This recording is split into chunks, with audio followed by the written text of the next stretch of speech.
back to the Black Table here on the Black Star Network. I'm your host, Greg Carr, and this is our weekly hour devoted to exploring ideas and subjects of special importance to people of African descent and others fighting to build a better society. Every week we've had some powerful conversations. We've had roundtables, we've had authors, we've had topical subjects that have really pushed us. Today is a day that would not have been possible prior to COVID because there was no Black Table show. But we've been waiting on this monograph that we're going to talk about today, this book, and this author who has a long stretch of work as a master teacher, master administrator, educator extraordinaire for quite some time. We are joined today by Dean Emeritus of the Howard University School of Education, Dr. Leslie Fenwick, Dean Emerita, rather. Let me get my grammar correct. She's Professor of Ed Policy at Howard University, of course. Holds an appointment as Dean in Residence of the American Association for Colleges for Teacher Education. She is a former visiting fellow and visiting scholar at Harvard University. She has worked at every level and in every valence and sector of American education. She was a preschool to K-12 teacher. She's an administrator in public schools, urban and private universities. She's been a faculty member at HBCUs and HWCUs, that will be historically white colleges and universities, worked as a foundation officer, program officer, nonprofit board service. She was also a legislative aide in the legislature of the Ohio Senate, and also a finalist for the United States Secretary of Education in the Biden administration. There are any number of other accolades, and I may mention some of them as I go on. One of the most satisfying ones for me is every time I go to the National Museum of African American History and Culture, I see Dean Fenwick's name because she was on the scholarly committee put together by the great John Hope Franklin himself to design the content for that museum. So we are thrilled to be joined today to discuss her book, Jim Crow's Pink Slip, The Untold Story of Black Principal and Teacher Leadership. We're joined today by Dean Leslie Fenwick. How are you, Dean? Welcome. I'm doing well, Dr. Carr. Thank you. Thank you not only for inviting me, but for doing this show. It's a very important show. As I mentioned to you, colleagues from other universities and across the country have been calling me, quoting you to me. So I'm glad I'm finally before you. Thank you. Well, we're together. And it's so wonderful, Dean, because as we know, even though we both are have been associated for a long time with Howard University, as I told the students at Morehouse one time, there's only one big HBCU with a lot of different locations. I said, I know y'all don't believe that, but I think about the fact that we recruited you, of course, from the Atlanta University Center, and we go all the way back to Ohio State and graduate school where you represented there. And we're going to talk about that in a minute. In fact, let's start there. Jim Crow's Pink Slip. You opened this book so powerfully with an encounter that you had while in graduate school. Could you talk a little bit about what you experienced there and how that led you to this important topic? In fact, I would argue, and I would agree, in fact, with Richard Milner, of course, who was the series editor with the Race and Education series at Harvard Education Press, when he says this is perhaps the most important topic we can have in education. But it started in grad school. Is this what happened? It started in grad school. This book, as you well know, is a long time coming. I was taking a politics of education course when I was a PhD student. I guess part of this message is to our graduate students, particularly our doctoral students, to listen to your own mind and to value your life experiences and have that inform your scholarship. So I was taking a politics of education course as a PhD student, and the faculty member teaching the course decided that we would not begin the course with conversation about Brown, but rather the 1971 decision, the Charlotte-Mecklenburg decision. And I was really looking forward to this course because I believed, even as a doctoral student, that the politics of education was the Brown decision. It is the Brown decision. And I was looking forward to our discussing that. So I was disappointed that we were starting at some other point, which seemed kind of irrelevant. Additionally, the faculty member began the class at that time, back in the old days, with a transparency that listed all of these negative statistics about Blacks in education.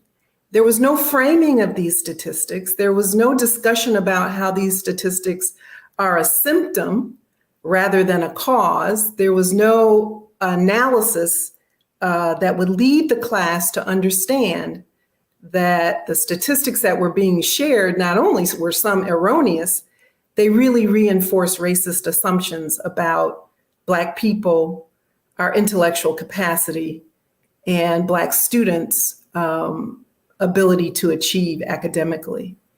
And this bothered me. So I said, I'm going to march over to the library and bring back some information and statistics to share with this faculty member so that he would, in the hope that he would reframe the class and also return us to a discussion of Brown. And that experience really deeply affected my orientation toward writing this book. So I march over as a doctoral student to the library, and I'm in the stacks. Again, this is before the internet. This is back, Dr. Carr, when we actually had to go to the library. How about that? Lost art, unfortunately. We need more. We need to return to those stacks. We need to return to the library because guess what, students? Everything isn't on Google. How about or Bing or any other search engine, but that's another story, right, for another day. No, it's a lesson. You dropping jewels along the way. So you're in the stacks. So I'm in the stacks. I think it was Ackerman Library. Yes. And I'm gathering these facts about Black academic achievement, the history of Black achievement in the public schools, and just gathering just various and sundry resources. And I should mention here for those who are listening, a great deal of which you experienced personally. I think about how you talk about your own upbringing and the generations of educators. So this wasn't like you were going in search of something that you knew that you didn't know was there. You knew it was there. You just went to go find it. Oh, absolutely. I knew it was there because of my own family experience. My father attending the great Paul Laurence Dunbar High School in Washington, D.C. My mother attending Sumner High School, the great Sumner High School in Kansas City, Kansas. All of their friends whom they met at Meharry and at Howard, who had attended segregated Black schools from Delaware down to Florida over to Mississippi, Arkansas, Texas, et cetera. They all had the same story. Yes. About the exceptional credentials of their Black teachers and principals. Yes. So I'm in the stacks and literally almost pushed out of the stack, one of the shelves, is the Senate hearings about the displacement of Black principals. And I was shocked by two things. One, that there were Senate hearings, and two, that these occurred in 1971, as late as 1971.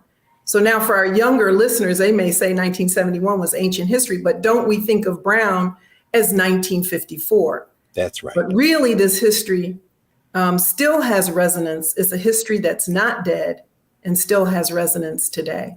It's certainly the history of my generation. I mean, born in 1965, I think about the fact Various and Dira Swan visited Howard's campus, and Lisa Crooms Robinson and myself both said to them, we were the shock troops in Nashville in 1970-71. And when you're writing this book, you're really unveiling. I'm reading every line like, my God, this is what happened to me. I was robbed of those great teachers at Cameron High School and Washington Junior High School, and now I know why. But anyway, so these hearings, what is you are exactly right in saying that, because it's our generation, Dr. Carr. At best, we might have been the last generation who had these models of intellectual authority and models of leadership authority, models of intellectual authority in teachers and models of leadership authority in the principals. We may, if we were lucky, have been the very last generation of Black students to have experienced these generations of Black teachers who have never been replaced.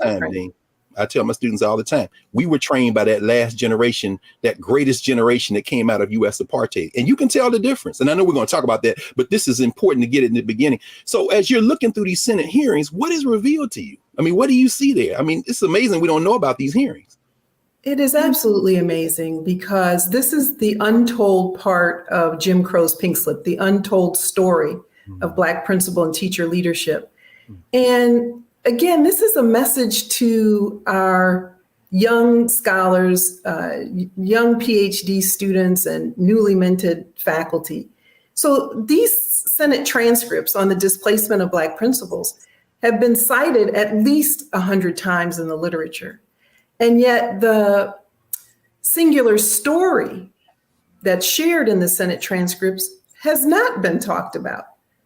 The Senate committee was chaired by then Senator Walter Mondale, whom you know later becomes a vice president. And it opens with the testimony of Dr. Betty Smith. Senator Mondale asks Dr. Betty Smith to talk about her experience of being fired after the Brown legal decision. And he explicitly asks her if her experience was unique and singular to her, or if she has evidence that other principals who are Black in Georgia experienced the same thing. He asks her about her academic credentials and the academic credentials of the individual whom replaced her. And this is the focus of the more than 1,500 pages of that transcript and all the supporting documentation, that we lost an exceptionally credentialed generation of Black teachers and principals as a result of massive white resistance to Brown, which was the law of the land. And this massive resistance began prior to Brown, so about 1952, and it extended well into the late 1970s. We're going to pick up with this on the other side, but as you open the book, so many striking moments as you craft this. And I remember many years ago, well, not that many, but certainly maybe 8 or 9 years ago, when you talked to the freshman class at Howard about your research, reading this and having you characterize this as the largest brain drain in the history of American education and maybe education anywhere. It hit like a thunderclap. Mm-hmm. I mean, there was that many people then? So we're talking primarily about the 17 dual system states. And these are states which by state law and custom operated racially segregated schools, not just in elementary school, not just in high school, but in college and graduate and professional schools. So what that meant is that Blacks who were residents of those states, who paid tax dollars to support public services in those states, could not attend public schools, colleges and universities, graduate and professional schools. Those state institutions were white reserved. And so we attended HBCUs, historically Black colleges and universities. And if that individual wanted to pursue graduate or professional education, a PhD, a JD, a DDS, an MD, any such degree that was not offered by the HBCU, that Black citizen had to leave the state to earn academic credentials at the graduate level. And so in education, where did most of the individuals who were teachers and principals, after earning their undergraduate credentials at the state's private or public HBCU, where did they go to earn master's and doctoral degrees? In my book, I trace the institutions that they attended. And they attended these institutions in this order: New York University, Columbia University, the University of Pennsylvania, The Ohio State, University of Michigan, University of Chicago, and Iowa. Those were the top 7 institutions attended by Black educators who were seeking graduate credentials. And they do what I call in the book an academic migration. They go north or Midwest or slightly west, earn their master's and doctoral degrees, and return to the segregated South to teach in all Black segregated schools. As early as 1926, the school that my mother attended for high school, Sumner High School, as early as 1926, 41% of the all Black faculty at my mother's high school had master's and doctoral degrees, and about 3 from University of Chicago and Harvard combined. Now, I'm not just telling that last statistic based on a family anecdote. Sure. I found this information through my research and through the Senate hearings. And that was not a fact that was only true of my mother's school. This was broadly true of segregated all Black schools, that despite sometimes dilapidated buildings, despite certain underfunding, despite used books and other curricular materials many times defaced with racial epithets, the teaching force and the leadership force, the teacher and principal workforce was exceptionally credentialed. And they had also experienced learning in a desegregated or integrated environment in their graduate school education. So they returned to the South after, as part of this academic migration, having not only superior academic credentials when compared to their white peers, but also a social experience that their white peers had not had or experienced. Yes. Can we then take a second here just to pause, and we're going to come back in our second block, and I want you to pick up right there, if you will, with us to talk about their social experiences and this return and how important it is for us to not only take note of what happened, but the implications for what this means for us today in terms of when we start thinking about diversity in education and recruiting Black teachers. We'll be back in a moment with Dean Leslie Fenwick discussing her book, Jim Crow's Pink Slip, The Untold Story of Black Principal and Teacher Leadership, here at the Black Table on the Black Star Network.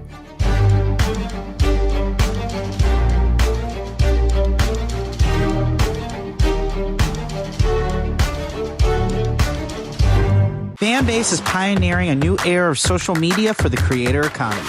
This next generation social media app with over 600,000 users is raising $17 million, and now is your chance to invest. For details on how to invest, visit startengine.com/fanbase or scan the QR code. Another way we're giving you the freedom to be you without limits.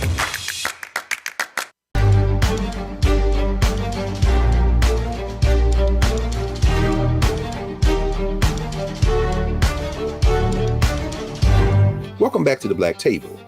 We're speaking with Dean Emerita of the Howard University School of Education, Leslie Fenwick, and author of the book, Jim Crow's Pink Slip, The Untold Story of Black Principal and Teacher Leadership. Dean, when we left, you were walking us through this remarkable force of educators who returned to the South because they couldn't go to school in their home states. I think about your colleague and our friend, the late Jim Donaldson out of Florida, Lincoln University graduate, 26-year-old PhD from the University of Illinois. So many of them in the Big Ten. I mean, I know I went to Ohio State because Jamie and McDonald Williams had gone to Ohio State in the 40s. And I think about so many who had gone to these schools, and then they came back. And of course, we think of them in terms of HBCUs, in terms of populating those faculties.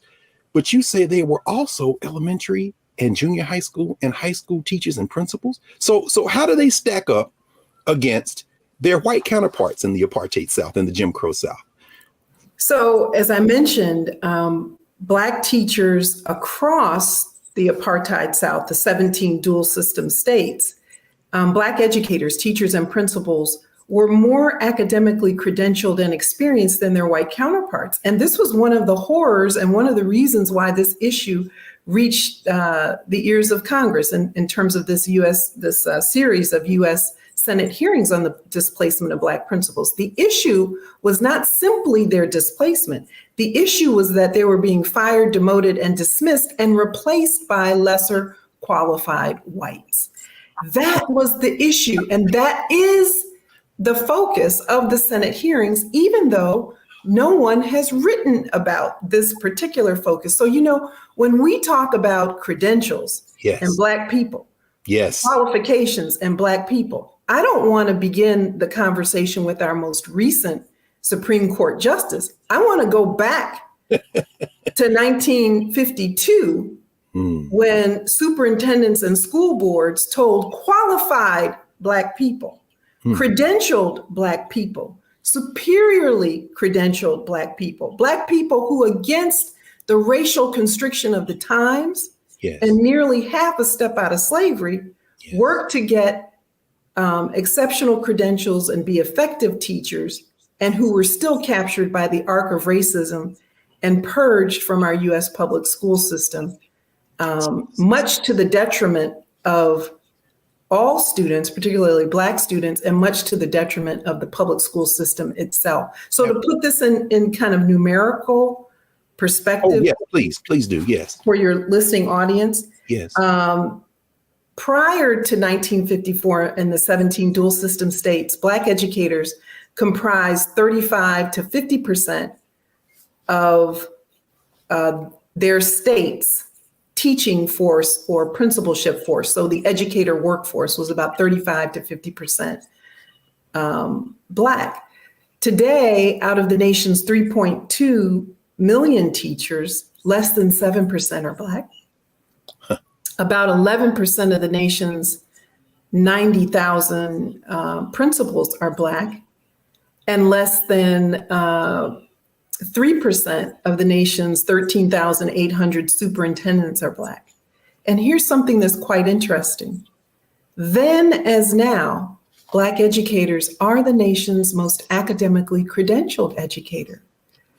Black principals and teachers are more likely to hold a master's and doctoral degree as one indication of quality than their white peers. And yet we're tremendously underrepresented in the ranks of school leadership at the superintendent level, which controls budget and policies for school districts, and at the principalship level that controls the implementation of curriculum and the selection of the teaching force. Dean, could we take a second there and have you walk us through a couple of things? Number one, the techniques that were used to destroy that pipeline, which admittedly was put together because we were in Jim Crow, but nevertheless produced this high quality group of teachers. You know, you write about people being called incompetent, which is utterly absurd. Principals being taken out of their buildings, and when they're closing the building, if they open the building, they put a less qualified white principal and make them the assistant principal, or they promote them.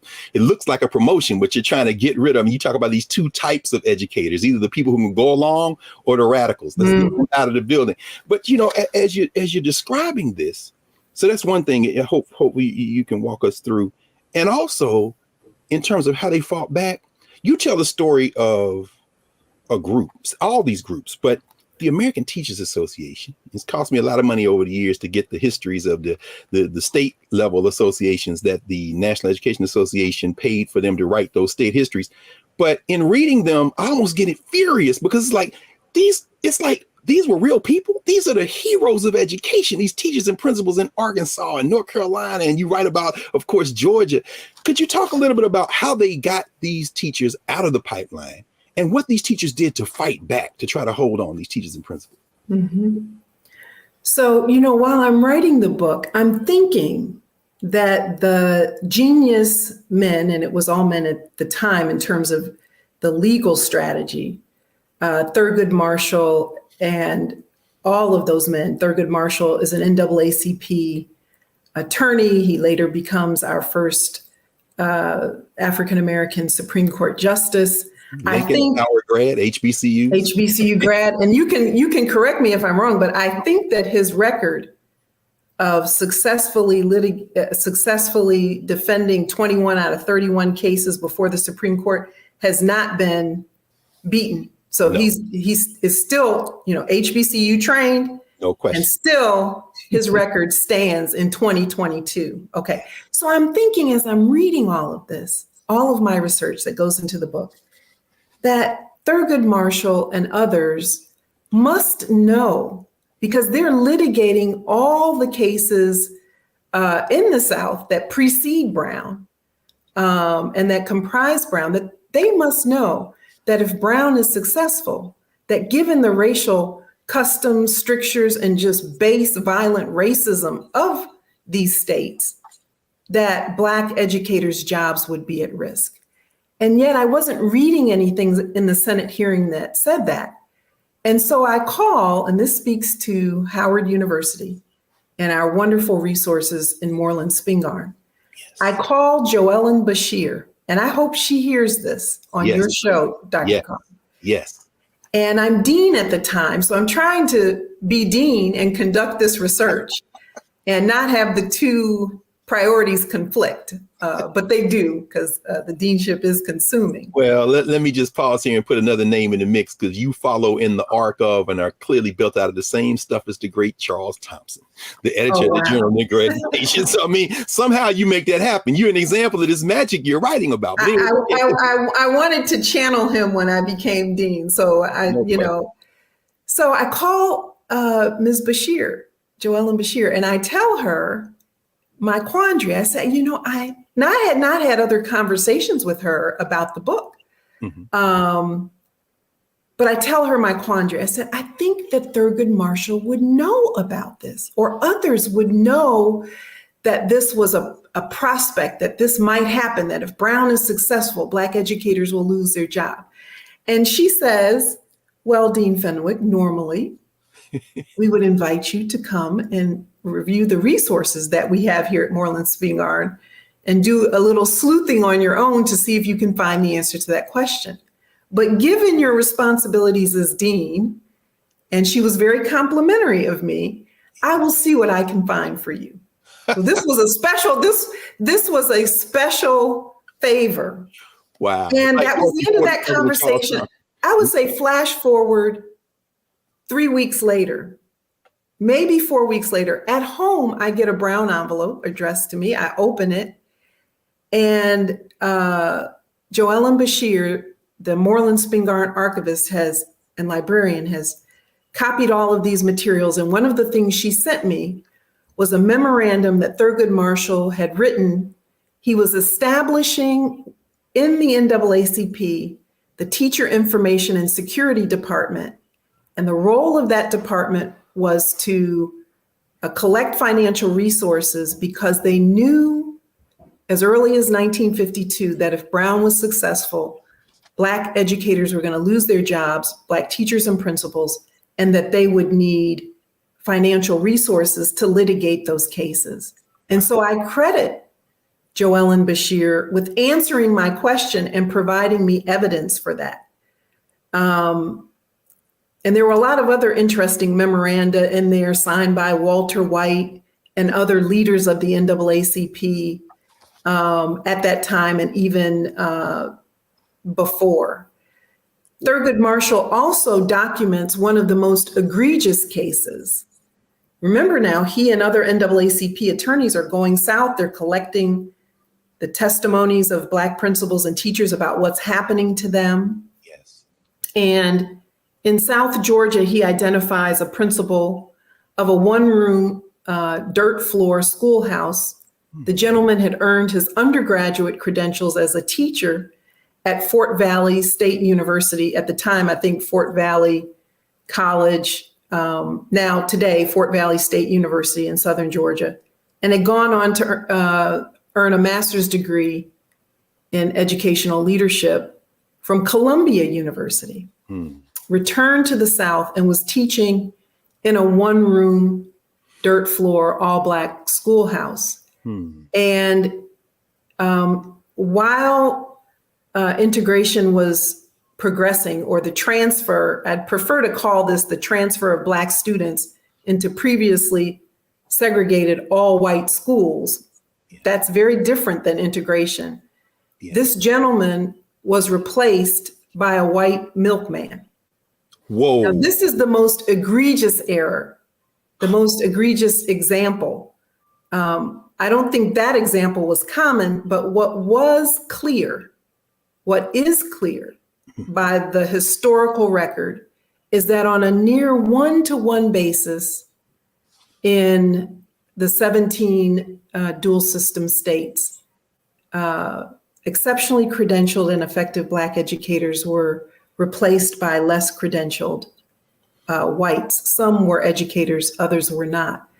And so in many ways, we've gone back. There is no state today that has 35 to 50% of its educator workforce as Black.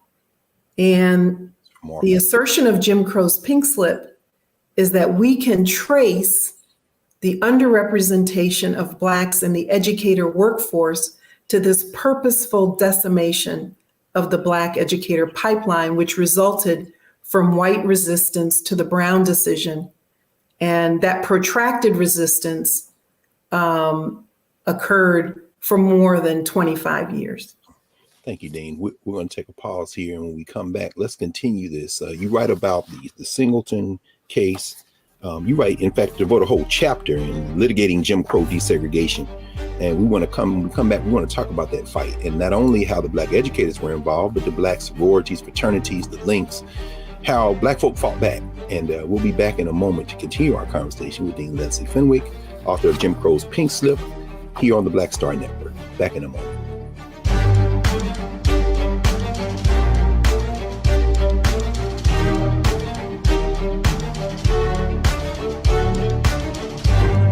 Fanbase is pioneering a new era of social media for the creator economy. This next generation social media app with over 600,000 users is raising $17 million, and now is your chance to invest. For details on how to invest, visit startengine.com/fanbase or scan the QR code. Another way we're giving you the freedom to be you without limits.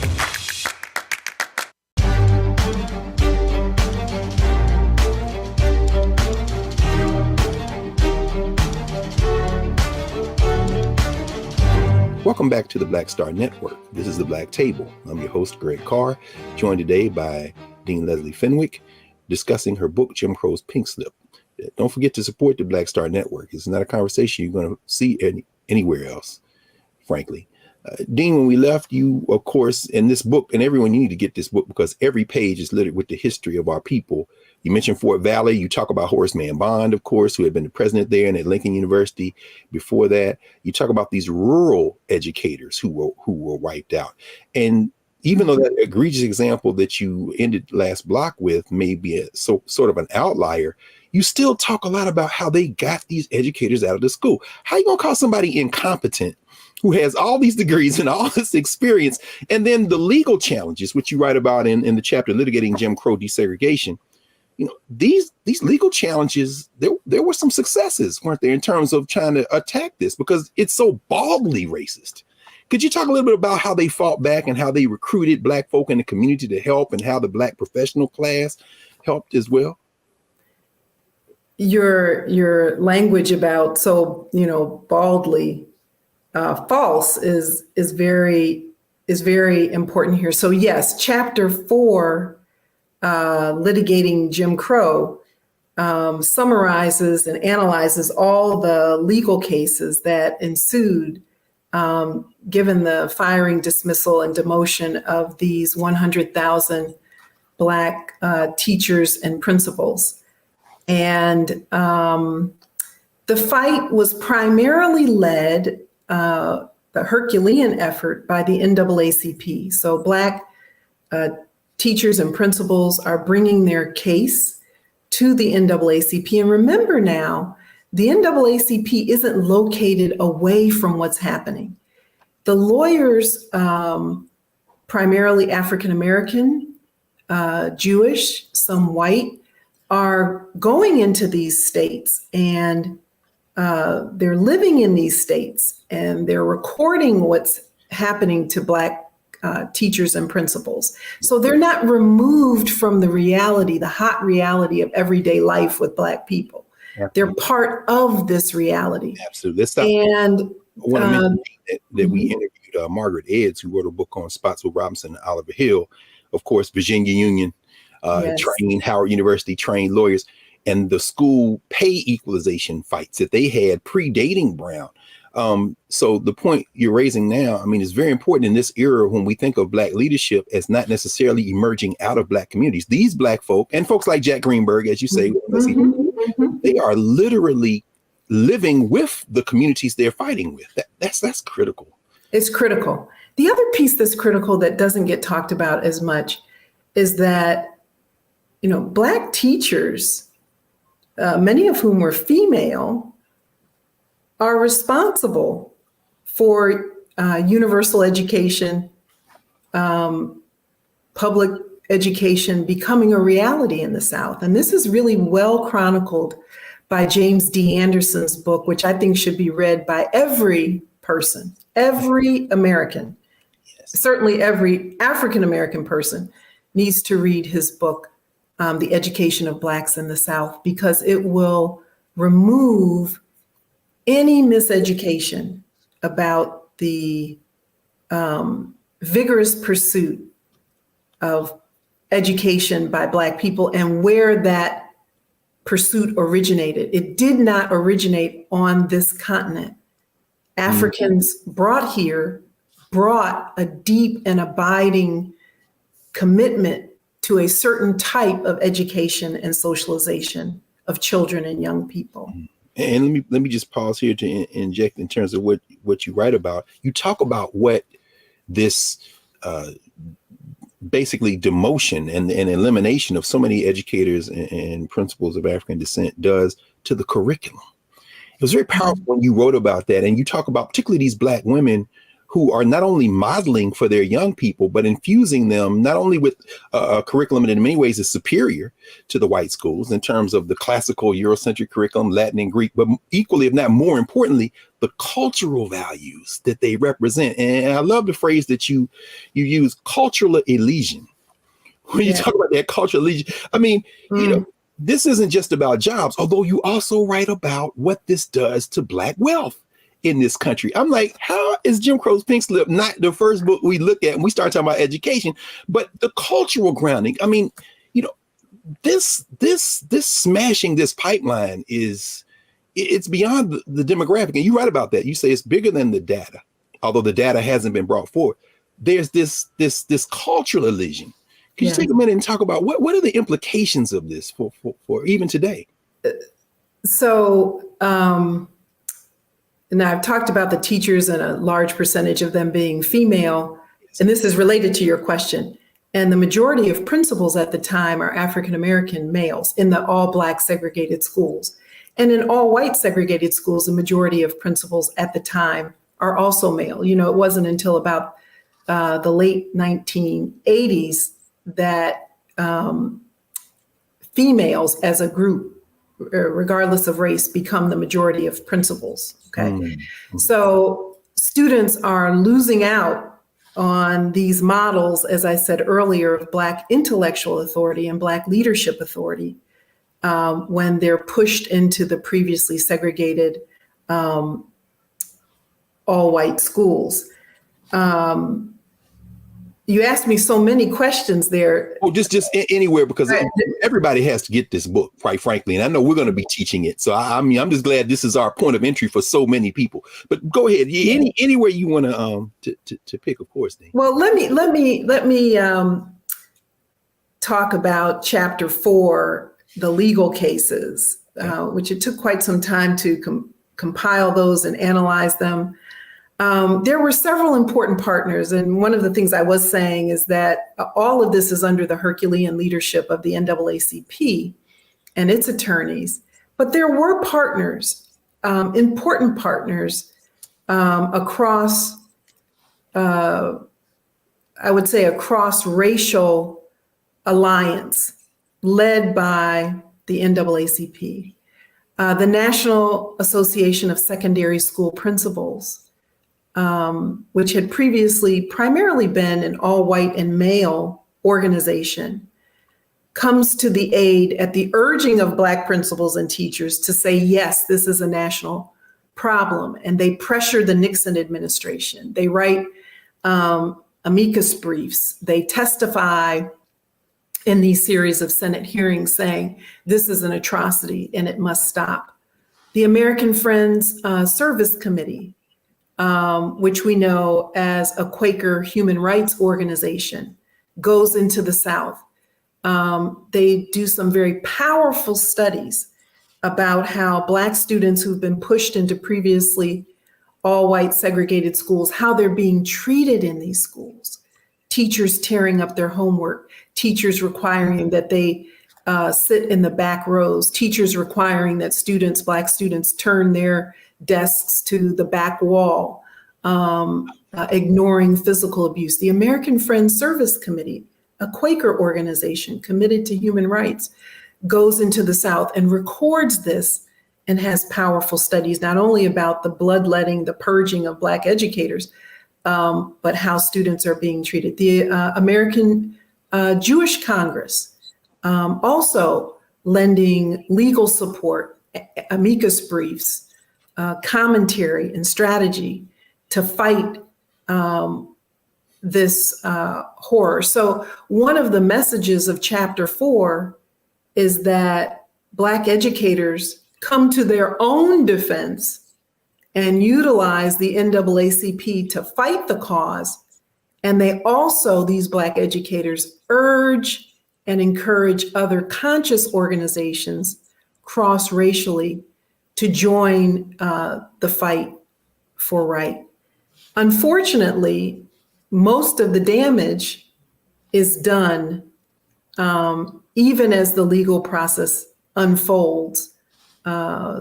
Individuals have lost their jobs. And kind of the last thing I'll say in this next few seconds is that the economic impact to the Black community, 100,000 educators fired, dismissed, and demoted, becomes about $1 billion in terms of the cumulative financial impact. That would be about $2.2 billion in today's money. My goodness. That is, I mean, it's stunning. It's stunning to hear and to certainly see assembled. So let's pick up with this then our last segment when we come back from our break with your recommendations, because you certainly end the book with a forceful set of 9 recommendations on what can be done. What can be done in this situation when we face this huge brain drain and the implications that it's had right through today. So when we come back with Dean Fenwick, we will end our discussion for now, pause it, of Jim Crow's Pink Slip here on the Black Star Network with the Black Table. Back in a moment.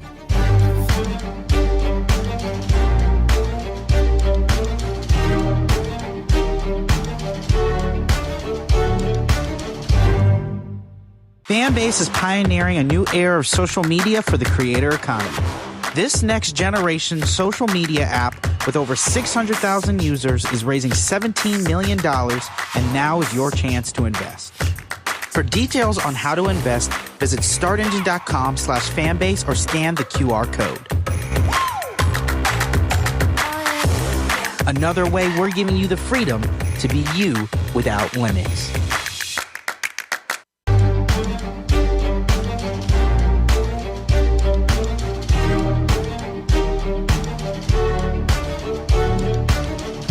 Welcome back to the Black Table here on the Black Star Network. Don't forget to support the Black Star Network. I'm your host, Greg Carr, and I'm joined by my friend and colleague, Dean Emerita of Howard University School of Education, Leslie Fenwick. Dean, every page I was thinking, I remember those days when the Black students, I was one of those Black students who, you know, the discipline stuff, all the things. And you talk about the fact that integration for this system in the South and beyond, but really in the South meant they wanted the students to integrate, but they didn't want those teachers, those Black teachers, to have control. And so they got rid of the teachers, you know, but you end with 9 recommendations because this is the world we live in now. And you paint this picture and you show us that this was not accidental. This was very deliberate. But of course, and I love the last thing you write in the epilogue when you write, and I'll just quote you to yourself, you don't mind. What would it mean for American democracy when these young people, many of whom have been pushed and held at the margins of social, political, and economic order, are the majority? And you talk about non-white students being the majority now in the public schools. Will their commitment to democracy and public schooling be resonant, or will it be absent? How do we fix this, Dean? It's got to be fixed. We're here, right? So I mean, we have to fix it. You see me glancing down, and I can only imagine how students in your class feel, because I have to take notes on your question. No, you had to take notes. you live this. we could have a 5-hour conversation. I'm trying to focus my. Take your time. You want to come back? We had to invite you back. I will say this. You know, in the policy world, you know, research. As I teach my students in policy class, research informs policy. Policy is to inform funding. So, you know, research policy, program, intervention, funding. There's this circle. And so one of the things I was attempting to do in the book is eradicate this myth that's often said in poetry voices. I say it in poetry voices. Black students pursued careers previously unopened to them after Brown. And that's why we have less than 7% of our nation's 3.2 million teachers as members of African American or Black racial groups or ethnic groups. That is not factual, but you will hear that and read that in the research literature, in social commentary about the underrepresentation of Blacks in the educator workforce. It's constantly repeated, and yet the historical record does not show that desegregation ushered in the release of Blacks from the educator professions voluntarily. What the historical record shows is that Blacks were purged from teaching and leadership positions in the public school systems across the United States. And we have not yet recovered from that purging. That's the first thing. The second part of the myth is that Brown really meant the integration of Black students into previously segregated all-white schools. Brown never said, close all the Black schools, fire the Black principals, teachers, and principals, and push Black students into previously all-white segregated spaces. But that's what was orchestrated to occur in order to maintain the segregationist hold on the public school system and the monies that supported it. And so there's a myth busting that is an intention of Jim Crow's Pink Slip here. A writing of a correcting of the record about what Brown meant and what we still haven't fulfilled. Brown meant that we were to cease segregation in public schools. And ceasing segregation meant to wholly integrate the student bodies, the faculties, and the staff, meaning administrative staff. So in order to achieve Brown, what we were to have done was to integrate teachers, the teaching body, the principalship, and the student bodies. And yet on June 15th, 1971, the nation turns its attention away from the conversation and the fight to integrate the educator workforce, teachers and principals, into desegregating schools, and defines desegregation as the simple presence of Black students in previously all-white schools. So we focus now on these ratios of Black to white students rather than the larger good which would have been served. And I asked the question in the book, where would we be today if these generations of exceptionally credentialed Black educators who at the time had a commitment to anti-Black racism? And how do you know they had a commitment to anti-Black racism? They were establishing NAACP chapters, and they were leading voting rights campaigns in very threatening circumstances. Okay? Very racially constricted settings, many times with threats against their own lives. And so in order for us to kind of correct this circumstance, we need to know the myth, understand the actual history, and then write policy that addresses the historical record. Yes. And that's what led me to the 9 recommendations that conclude Jim Crow's Pink Slip. Thank you, Dean. I think we probably need to have a 2-hour segment of the Black Table to even begin to sketch the full range of Jim Crow's Pink Slip. But somehow in the space of 50 minutes, you were able to give us the broad scope and do some drill downs in terms of some specific examples. This is a truly remarkable book. And as we've been saying since you first shared it with our 18 and 19-year-olds at Howard, your research, we've been waiting, and everyone needs to get Jim Crow's Pink Slip, particularly as it empties into some policy recommendations that can truly perhaps fulfill the promise of this experiment we got drug into against our will, but nevertheless, we're here now, so we better do something about it. So, Dean Fenwick, thank you so much. It's been an honor to have you with us. Dr. Carr, it's a real honor to see you and to be on the Black Table, and I really commend the network for providing scholars and others this kind of outlet for our community and other conscious communities. So thank you. Thank you. Thank you. So we'll be back in a moment. We're going to clear the table and get ready for next week's segment at the Black Table. Back in a moment.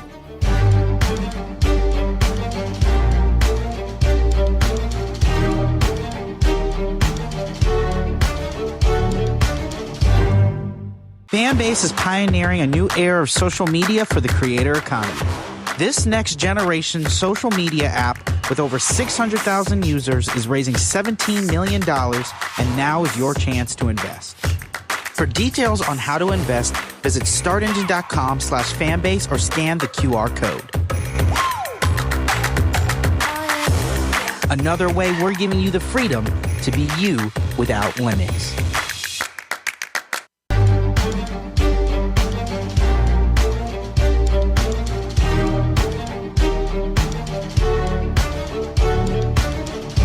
Welcome back to the Black Table. We've been joined for the last hour by Professor Leslie Fenwick, Dean Emerita of the Howard University School of Education, a finalist for the Secretary of Education job in the Biden administration. In fact, she should have gotten that job. She would never say that, but I'm telling y'all right now. And some of you who didn't know Dean Fenwick before, you know now why that would have been a good move. So many other things. She is an institution builder. She certainly is a co-founder of the Urban Superintendents Academy, and under her leadership as Dean of Howard School of Education, working hard to rebuild that pipeline of Black educators. So we're going to close today with a reminder from the great W.E.B. Du Bois, who Dr. Fenwick writes about, when he addressed Black educators at Johnson C. Smith University in Charlotte, North Carolina in 1960, in a speech he gave entitled Whither Now and Why. You've heard me talk about that before. And he said, segregation is going to end. These laws are going to change. And when they do, we're going to be faced with the deeper issues of race, culture. And if we don't address these issues of race and culture as it relates to education, our children are going to be pulled into a system where they will be defenseless.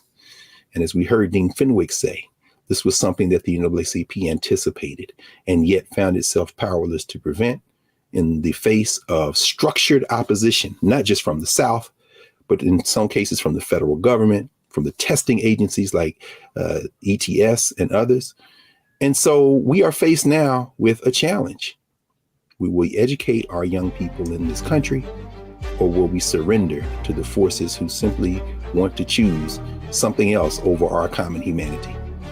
We know the answer to that is up to us, and we will meet the challenge. Join us next week at the Black Table. We will continue, and don't forget to support the Black Star Network. Thank you.